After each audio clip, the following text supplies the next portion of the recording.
কেমন আছো সবাই? আশা করছি সবাই ভালো আছো। আমার চ্যানেলে সবাইকে স্বাগত জানাই। আমি প্রিয়াঙ্কার ভ্লগ চ্যানেলে প্রিয়াঙ্কা কথা বলছি। তোমরা কে কোথা থেকে ভিডিওটা দেখছো একটু কমেন্ট করে জানিও। সবার কাছে প্রথম একটাই অনুরোধ করব যে সবাই সবাইকে সাপোর্ট করো। সবাই সবার পুরো ভিডিওটা দেখো। এতে তোমারও সাপোর্টার বাড়বে এবং তোমার ভিউও বাড়বে। ঠিক আছে, সকালটা শুরু করলাম। শুরু করে ঠাকুর পুজো টুজো করে নিলাম, করে নিয়ে খেয়েছিলাম আলুর তরকারি মুড়ি। তো আজকে হচ্ছে শুক্রবার ছিল।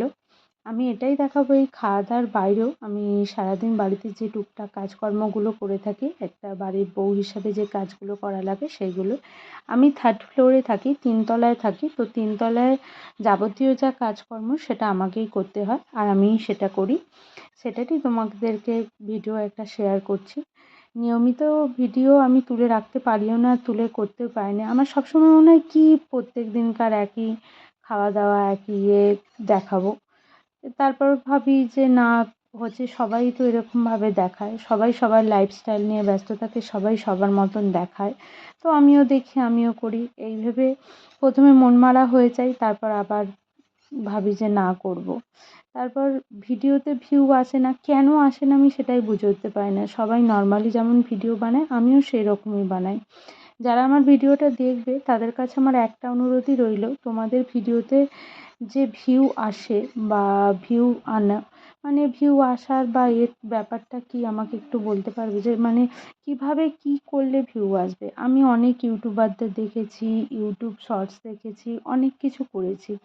ছোট বড় ইউজার সবাইদেরকে দেখেছি, তাদের মেনশান, তাদের ক্যাপশান, তাদের ট্যাগ, তাদের টাইটেল, তাদের থাম্বনেল সব কিছু দেখে শিখেছি।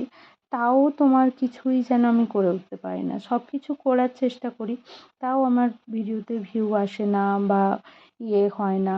আমি তখন মন মারা হয়ে পড়ি, ভাবি ছেড়ে দেবো, ইউটিউব করব না। তারপর ভাবলাম কী আছে, এটার জন্য তো আমাকে এক্সট্রা করে কোনো খাটাখাটুনি করতে হচ্ছে না। নর্মালি বাড়ি থেকে যা করে থাকি সেটাই ভিডিও একটা তুলে দিতে হয়। তো ওই জন্য একবার হতাশ হয়ে যাই, তারপর ভাবি না, ছাড়বো না। একদিন না একদিন ঠিক সাকসেস পাবো, এটা ভেবেই করে যাই। আমার মতন কার কার এরকম অবস্থা হয় আমাকে একটু জানিও। আর দেখো, এই পার্সেলটা এসেছিলো মিশো থেকে। প্রথমে পার্সেলটার ব্যাপারে পরে বলবো, আগে কি এসেছে দেখো। এটা হচ্ছে একটা গয়না নিয়েছিলাম, ঠিক আছে। গয়নাটা দেখো, এত সুন্দর হারটা, হারটার ডিজাইন, তারপর তোমার কালার, তারপর কালেকশান, সব কিছু প্রত্যেকটা জিনিস খুব খুব সুন্দর ছিল, ঠিক আছে। আর গয়নাটার দাম শুনলে অবাক হয়ে যাবে। মাত্র আমি 80 টাকায় এই হারটা পেয়েছিলাম মিশো থেকে। আমি তো নিজেই বিশ্বাস করছিলাম, ভাবছিলাম হয়তো কিছু দেবেই না বা ভাঙাচোরাই কিছু দেবে, কিন্তু খোলার পর তো আমি পুরো অবাক। এত সুন্দর এসেছিলো জিনিসটা, কি সুন্দর দেখতে লাগছিল। তো আমি হচ্ছে এটা আমার কাছে রেখে দিলাম, যখন পরবো তখন তোমাদের সবার সঙ্গে এটা আমি শেয়ার করব। আর তোমরাও আমার মোটামুটি পুজোর শপিং বা পুজোর জিনিসপত্র এই টুকটাক কেনা আরম্ভ হয়েছে। তাই তোমাদের কাছে আমার একটাই রিকোয়েস্ট, তোমরা যারা যারা আমার ভিডিওটা দেখছো তারা একটু কমেন্ট করে যেও আর বলো যে তোমরা তোমাদের পুজোর হচ্ছে কিছু জামা কাপড় বা জিনিসপত্র কেনা শুরু করেছো কিনা। তারপর সন্ধেবেলা এখানে আমার ছেলে আর আমি হচ্ছে ঠাকুরের নাম করছিলাম আর একটু নাচছিলাম। আমার ছেলে ঘেমে যাচ্ছিল, ওকে বলছিলাম হরে কৃষ্ণ কর, হরে কৃষ্ণ বলে। তো হরে কৃষ্ণ বলছিলাম আর দুজন মিলে নাচছিলাম আর হচ্ছে কথা বলছিলাম। তো ওটারই একটা ছোট্ট ক্লিপ নিয়েছিলাম।